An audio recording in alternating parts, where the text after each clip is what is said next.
E learning programme में हूँ आप सबનું ફરીથી સ્વાગત કરું છું। આપણે જાણીએ છીએ મુજબ કે પ્રકરણ નંબર 7 હવામાન આબોહવા અને આબોહવા સાથે પ્રાણીઓનું અનુકૂલન તેના વિશે ચર્ચા કરી રહ્યા છીએ। જેમાં આપણે સૌએ હવામાન વિશે જોયું, ત્યારબાદ આબોહવા વિશે પણ ચર્ચા કરી કે હવામાન છે એ દરરોજ બદલાય, જ્યારે આબોહવા દરરોજ બદલાય નહીં, બરાબર છે। અને કોઈ સ્થળની આબોહવા ચોક્કસ જ હોય કે જમ્મુ કાશ્મીરની આબોહવા ઠંડી હોય, પછી રણ પ્રદેશની આબોહવા એકદમ સૂકી હોય, પછી કેરળની જોઈએ તો આબોહવા ગરમ પણ હોય અને સાથે સાથે ભેજવાળી પણ હોય, કારણ કે ત્યાં ગરમી પણ એવી પડે છે અને ત્યાં વરસાદ પણ એવો પડે છે। પછી મેઘાલય, અસમ છે એની વાત કરીએ તો ત્યાંની આબોહવા ભેજવાળી, કારણ કે ત્યાં વરસાદ વધારે પડે છે।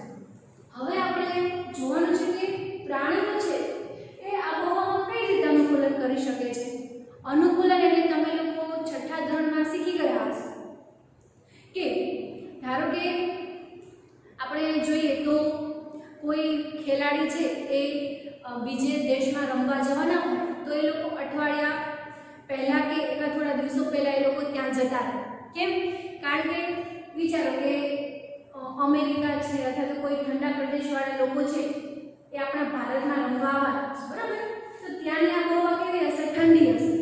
જ્યારે આપણા ભારતની આબોહવા એના સાપેક્ષે કેવી છે? ગરમ કહેવાશે। તો એ લોકો શેનાથી ટેવાયેલા હશે? એકદમ ઠંડીથી ટેવાયેલા છે। અચાનક એ લોકો ગરમ આબોહવામાં આવી જાય તો એ લોકો બીમાર પડી શકે, એ લોકોને થોડું એડજસ્ટ થવામાં તકલીફ પડે, તો એ લોકો શું કરે? થોડા દિવસો પહેલાથી આવી જાય કે જેથી કરીને જ્યારે મેચ રમવાનો ટાઈમ આવે તો એ લોકોને કોઈ મુશ્કેલી નડે નહીં। કેમ? કારણ કે એ લોકોને સેટ થઈ જાય, થોડા 15 દિવસની અંદર એ લોકો આ આબોહવા સાથે અનુકૂલન સાધી લે।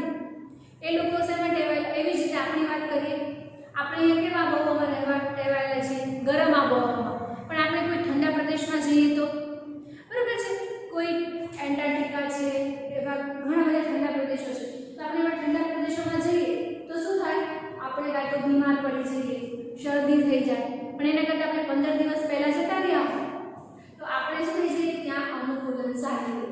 એટલે આપણામાં એવી કોઈ વિશિષ્ટ શક્તિ અથવા તો એવું કાર્ય કે જે આપણને આબોહવા સાથે એડજસ્ટ કરે છે, આબોહવા સાથે અનુકૂલન સાધવામાં મદદ કરે છે, કે પ્રાણીઓની ખાસ વિશિષ્ટતા અને ટેવ તેમને બધી જ પરિસ્થિતિમાં અનુકૂળ થવા માટે મદદ કરે છે, બરાબર છે?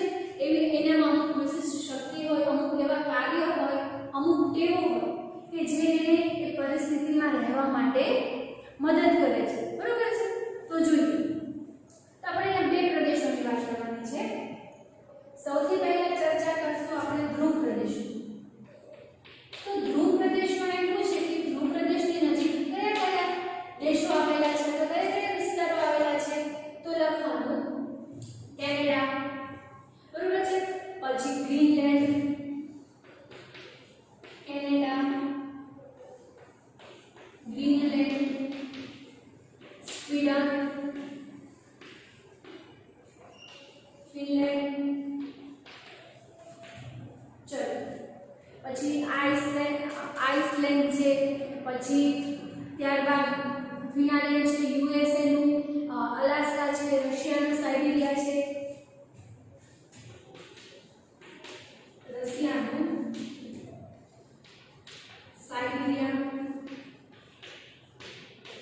યુએસએ નું અલાસ્કા,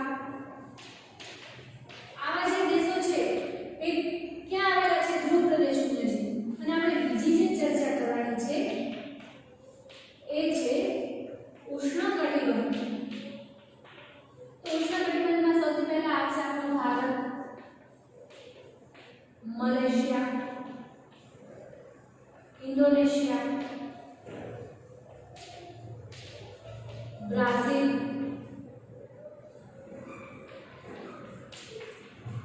શું આવેલું છે? ભારત છે, મલેશિયા છે, ઇન્ડોનેશિયા છે, Republic of Congo, Uganda, Nigeria, Republic of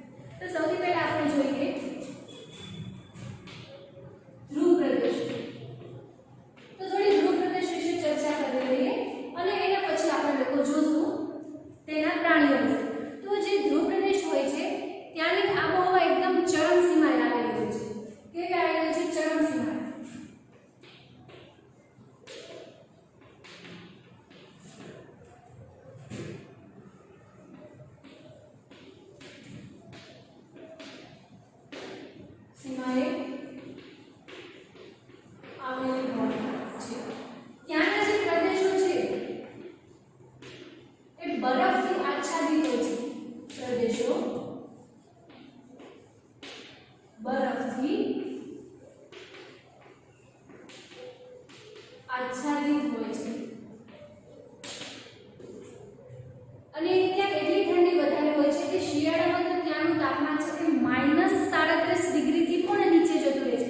0 degree તો પાણી બરફ થઈ જાય, ત્યાં તો અહીંયા શિયાળામાં શું થાય છે, ત્યાંનું તાપમાન -37 ડિગ્રીથી નીચે જતું રહે છે.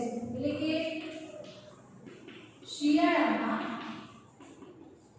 અહીં તાપમાન કેટલું -37 ડિગ્રીથી પણ નીચે જતું રહે છે. અને બીજી એક મહત્વની વાત કે અહીંયા 6 મહિના સૂરજ ઉગતો નથી અને 6 મહિના સૂરજ આથમતો નથી. બરોબર છે. આપણે આ થોડી ચર્ચા કરી હતી ભૂપ્રદેશ વિશે કે ત્યાંની જે આબોહવા છે એ ચરમ સીમાએ હોય છે. ત્યાંના પ્રદેશો બરફથી આચ્છાદિત હોય છે. શિયાળામાં અહીં તાપમાન છે એ -37 ડિગ્રી કરતાં પણ નીચે જતું રહે છે અને અહીંયા 6 મહિના સૂરજ ઉગતો નથી અને 6 મહિના સૂરજ આથમતો નથી અને અહીંયા ખૂબ જ વધારે ઠંડી જોવા મળતી હોય છે. અને ત્યાં જોવા મળતા પ્રાણીઓમાં આપણે બે વિશે ચર્ચા કરવાની છે. એક તો છે ધ્રુવીય રીંછ અને બીજું છે પેંગ્વિન.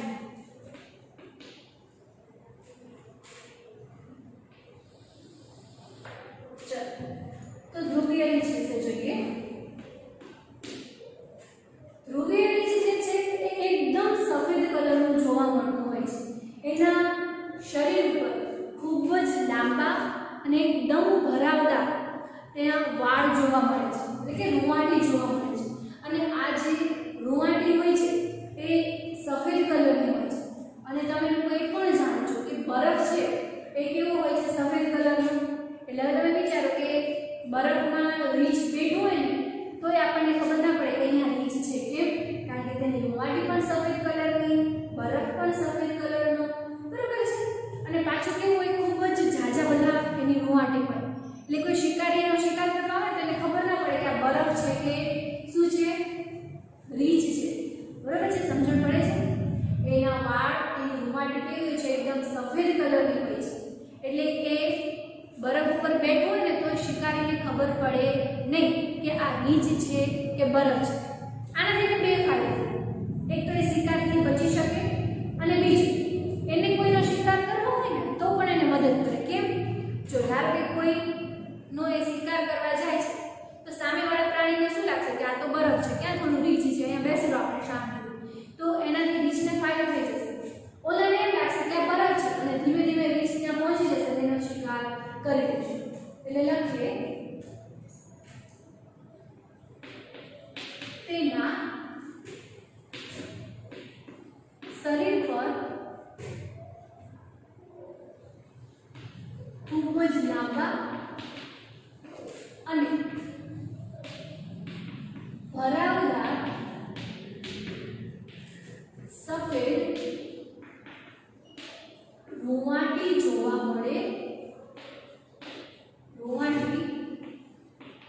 મળે છે. તેનાથી તેને શિકાર કરવામાં અને શિકારીથી બચવામાં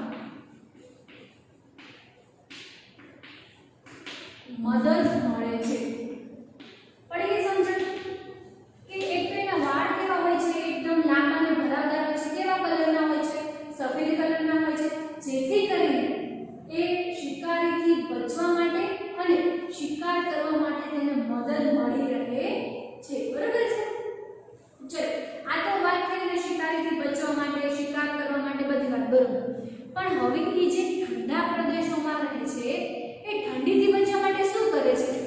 તો એના શરીર પર માત્ર આવા વાળ એક જ સપાટીમાં નથી જોવા મળતા, એના બે સ્તરમાં આટલા બધા ભરાવદાર વાળ જોવા મળતા હોય છે. એના શરીર પર પહેલું એક સ્તર વાળનું રૂંવાટી, પાછું એના ઉપર બીજું, કેમ આપણે બે સ્વેટર પહેરીએ ને બહુ ઠંડી હોય ત્યારે અંદર ને બહાર બે સ્વેટર પહેરીને આપણે ઠંડીથી બચવામાં રક્ષણ મળે, કાં તો બે ગોદડા ઓઢી લઈએ, એક ચાદર પૂરું ઓઢી લઈએ, જેથી કરીને આપણે ઠંડીથી બચી શકીએ. એવી જ રીતે આના શરીર ઉપર પાછું પહેલું એક સ્તર રૂંવાટીનું, એના ઉપર બીજું સ્તર રૂંવાટીનું, એવા બે સ્તર જોવા મળે છે. એટલે લખી શકાય કે ઠંડીથી બચવા માટે તેના શરીર ઉપર રૂંવાટીના બે સ્તર જોવા મળે છે અને સાથે સાથે એના શરીરના નીચેના ભાગમાં ચરબીનું ખૂબ જ જાડું સ્તર આવેલું છે. હવે ચરબીના સ્તરના કારણે શું થશે? એના નીચેના ભાગે પણ ઠંડીથી રાહત મળે છે. ઉપર શરીરના ભાગે તો ઉપર એને રૂંવાટીની છે એટલે એને રક્ષણ મળી ગયું, પણ નીચેના ભાગે શું આવેલું છે? ચરબીનું જાડું સ્તર આવેલું છે, જે તેને ઠંડીથી બચવા માટે મદદ કરે છે. અને તેના શરીરના નીચેના ભાગે ચરબીનું સ્તર આવેલું હોય છે. શું છે? ઠંડીથી બચવા માટે એવું છે કે ઠંડીથી બચવા માટે ધ્રુવીય રીંછ પાસે શું હોય છે? એક તો એના શરીર ઉપર રૂંવાટીના બે સ્તર આવેલા હોય છે અને તેના શરીરના નીચેના ભાગે ચરબીનું સ્તર આવેલું હોય છે. તો સૌથી પહેલા આપણે શિકારથી બચવાની વાત કરી કે ખૂબ જ લાંબા અને ભરાવદાર વાળ હોય છે. બીજું, ઠંડીથી બચવા માટે તે શું કરે છે તે જોઈએ. હવે આગળ જોઈએ તો હવે શું થશે? ક્યારેક હવે એ આપણે કેમ, આપણે કોઈ ખૂબ જ કામ કરતા હોય તો આપણને પરસેવો વળી જાય, આપણે કોઈ કસરત કરતા હોય ત્યારે પરસેવો વળી જાય, આપણા શરીરનું તાપમાન વધી જાય. એટલે હવે શું થવાનું? આ છે એ શારીરિક ક્રિયા કરશે તો એનું તાપમાન પણ વધવાનું, પણ આને તો તાપમાન વધે પોષાય નથી. કેમ? કારણ કે ઠંડીના પ્રદેશમાં રહેવા ટેવાયેલો છે, એટલે આને જરાય ગમશે નહીં કે એનું તાપમાન વધી જાય. એટલે શું કરશે ભાઈ? ધીમે ધીમે ગતિ કરશે અને વચ્ચે આરામ કરતા જશે. બરાબર છે? એને શરીરનું તાપમાન વધી ન જાય ને, કારણ કે એ તો કેવામાં રહેવા ટેવાયેલો છે ઠંડા પ્રદેશોમાં. બરાબર છે? કેમ આપણે ગરમીથી રહેવા ટેવાયેલા હોય ને ખૂબ ઠંડા પ્રદેશમાં નાખી દે તો ન ગમે ને, આપણે શું કરીએ? થોડું તાપ લઈએ. બરાબર છે? એવું કરીએ. કેમ કે આપણની ગરમી જે છે પાછી આવી જાય. તો આમાં શું થવાનું?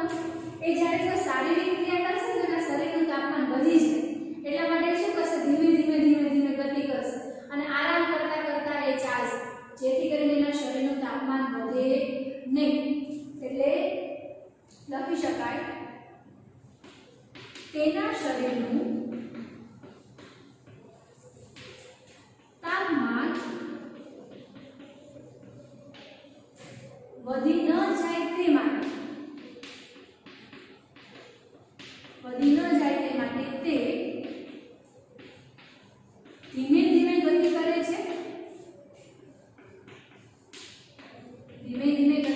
છે. અને વચ્ચે આરામ પણ કરે છે. એટલે ધીમે તો ગતિ કરે એટલા સુધી તો થઈ જાય, પણ હવે આરામ નહીં કરે. બરાબર છે?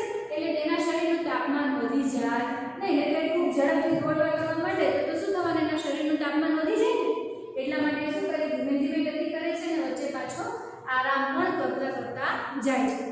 હવે બીજું, હવે એવું તો છે નહીં કે અહીંયા માત્ર ઠંડુ જ રહેવાનું છે, થોડો ગરમ સમય પણ આવવાનો છે ને. એટલે ગરમીના દિવસોમાં શું થશે કે ગરમીના દિવસોમાં પાછી એ શારીરિક ક્રિયા પણ કરશે, કારણ કે ખાવા પીવા માટે એને ચાલવું પડે ને બધું કરવું પડે. ગરમીના દિવસોમાં ઓલરેડી તાપમાન તો વધારે હોય જ, એમાં એ શારીરિક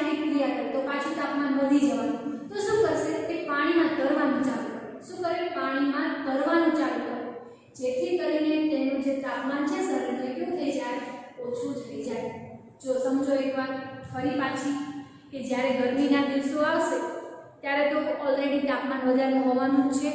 ચલો એક વાત, એટલે એક વાતમાં તો તાપમાન વધી ગયું એના શરીરનું કારણ કે ગરમીના દિવસો આવ્યા.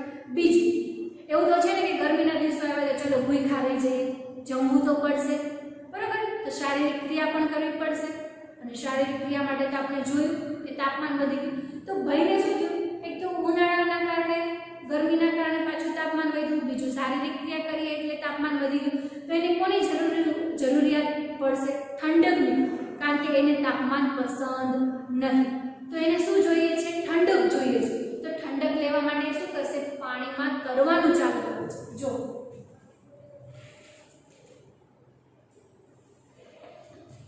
ગરમીના દિવસોમાં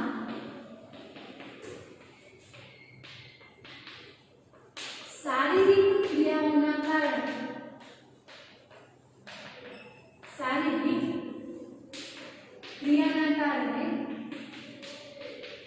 તેના શરીરનું તાપમાન વધી જાય છે અને તેને ઠંડકની જરૂરિયાત ઊભી થશે. માટે તે પાણીમાં તરવાનું ચાલુ કરે છે. બરાબર છે? ગરમીના દિવસોમાં શું થશે? શારીરિક ક્રિયા કરશે, તેના શરીરનું તાપમાન વધી જવાનું છે. એટલા માટે એને કોની જરૂરિયાત ઊભી થશે? ઠંડકની. તો એના માટે શું કરશે? પાણીમાં તરવાનું ચાલુ કરે છે. હવે પાણીમાં તરવા માટે છે ને એના પગ છે ને એકદમ મોટા હોય છે, બરાબર? એના પગ મોટા હોય અને પાછા પહોળા હોય, જેથી કરીને એને તરવામાં કેવી રીતે સરળતા રહે અને સાથે સાથે બરફમાં ચાલવા માટે પણ એને આ પગ છે એ મદદ કરે છે. તો જો તેના પગ મોટા અને પહોળા હોય છે, જેથી તે પાણીમાં સારી રીતે તરી શકે છે અને બરફમાં ચાલી શકે છે. આપણે ઉપર જોયું કે પાણીમાં તરવાનું ચાલુ કરે છે, તો એની પાસે એના જે પગ છે મોટા અને પહોળા છે, જેથી કરીને તેને પાણીમાં સારી રીતે તરી પણ શકે છે અને બીજું કે બરફમાં ચાલી પણ શકે છે. બરોબર છે? તમને લોકોને સમજણ પડી શું કહેવા માંગુ છું? અને હવે આગળ એ પાણીમાં જ્યારે તરે ને ત્યારે એ લાંબા સમય સુધી પાણીની અંદર રહી શકે છે. પોતાના નસકોરા જે છે નસકોરા એને બંધ કરીને એ લાંબા સમય સુધી પાણીની અંદર રહી શકે છે. એટલે ક્યારેક એના શરીરનું તાપમાન વધી ગયું હોય એટલે ખૂબ જ ઠંડીની જરૂર હોય તો એ પાણીની અંદર જતું રહે અને પાછા એ નસકોરા પણ એને બંધ કરી શકે અને લાંબા સમય સુધી પાણીમાં રહી શકે છે. અને બીજું કે એની જે સૂંઘવાની શક્તિ હોય છે તે ખૂબ જ પ્રબળ હોય છે. કેમ આપણે કૂતરાની હોય ને એકદમ સૂંઘવાની શક્તિ પ્રબળ હોય કે સૂંઘીને આપણને એ વસ્તુ સુધી લઈ જાય, એવી રીતે આ ધ્રુવીય રીંછને પણ એની જે ઘ્રાણેન્દ્રિય છે, એની જે સૂંઘવાની શક્તિ છે એ ખૂબ જ વધારે છે, જેથી કરીને એ શિકાર પકડવામાં પણ તેને મદદ કરે છે. એને સૂંઘીને જ ખબર પડી જાય કે આજુબાજુ કંઈક તો છે મારા ખાવા લાયક, એટલે એનો શિકાર કરી નાખે છે. એટલે જો શું લખવાનું છે સૌથી પહેલા કે તે નસકોરા બંધ કરીને લાંબા સમય સુધી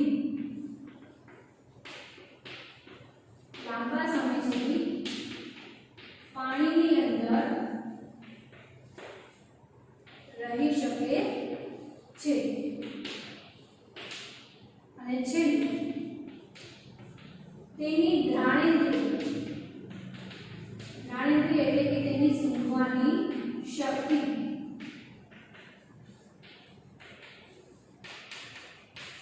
ખૂબ જ પ્રબળ હોય છે.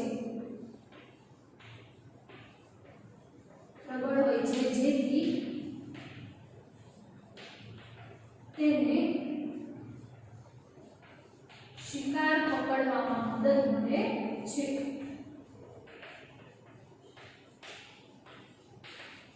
પણ સમજણ કે એ નસકોરા બંધ કરીને લાંબા સમય સુધી પાણીમાં રહી શકે છે અને તેની ગ્રાણિત એટલે તેની સૂંઘવાની શક્તિ ખૂબ જ પ્રબળ હોય છે કે જેથી કરીને તેને શિકાર પકડવામાં પણ મદદ થાય છે. તો જો સૌથી પહેલા આપણે ધ્રુવ પ્રદેશ કયા, ઉષ્ણકટિબંધમાં કયા એના વિશે જોયું. ધ્રુવ પ્રદેશ તો આબોહવા ચરમસીમાએ જોવા મળે છે. ત્યાંના પ્રદેશો બરફથી આચ્છાદિત હોય છે. શિયાળામાં ત્યાંનું તાપમાન -37 ડિગ્રીથી પણ નીચે હોય છે. અહીં 6 મહિના સૂરજ ઉગતો નથી અને 6 મહિના સૂરજ આથમતો નથી. ત્યારબાદ આપણે ધ્રુવીય રેન્જ વિશે જોયું કે તેના શરીર પર ખૂબ જ લાંબા અને ભરાવદાર રોંવાટી આવેલી હોય છે. કેવી? સફેદ, કે જેથી તે શિકાર કરવામાં પણ મદદ કરે અને શિકારથી બચવામાં પણ મદદ કરે છે. ઠંડીથી બચવા માટે તેના શરીર ઉપર રોંવાટીના 2 સ્તર આવેલા હોય છે અને નીચેના ભાગે ચરબીનું સ્તર આવેલું હોય છે. તાપમાન વધી ન જાય એટલા માટે એ કેવી ગતિ કરે છે? ધીમે ધીમે આરામ કરતા કરતા કરે છે. ગરમીના દિવસોમાં તેની શારીરિક ક્રિયા વધી જાય એટલે તાપમાન વધી જાય, તેને કોની જરૂર પડે? ઠંડકની પડે. તો એ શું કરવા લાગે? પાણીમાં તરવાનું ચાલુ કરે. તેના પગ મોટા અને પહોળા હોય છે જેથી સારી રીતે તરી પણ શકે છે અને બરફમાં ચાલી પણ શકે છે. નસકોરા બંધ કરીને લાંબા સમય સુધી પાણીની અંદર રહી પણ શકે છે. તેની ઘ્રાણિત એટલે કે સૂંઘવાની શક્તિ ખૂબ જ પ્રબળ હોય છે જેથી કરીને શિકાર કરવામાં પણ તેને મદદ મળે છે. હવે નેક્સ્ટ ટાઈમ જ્યારે આપણે મળીશું ત્યારે પેંગ્વિન વિશે ચર્ચા કરીશું અને ઉષ્ણકટિબંધમાં પણ કેવા કેવા પ્રાણીઓ છે તે અનુકૂલન સાધે છે તેના વિશે જોશું. નમસ્કાર.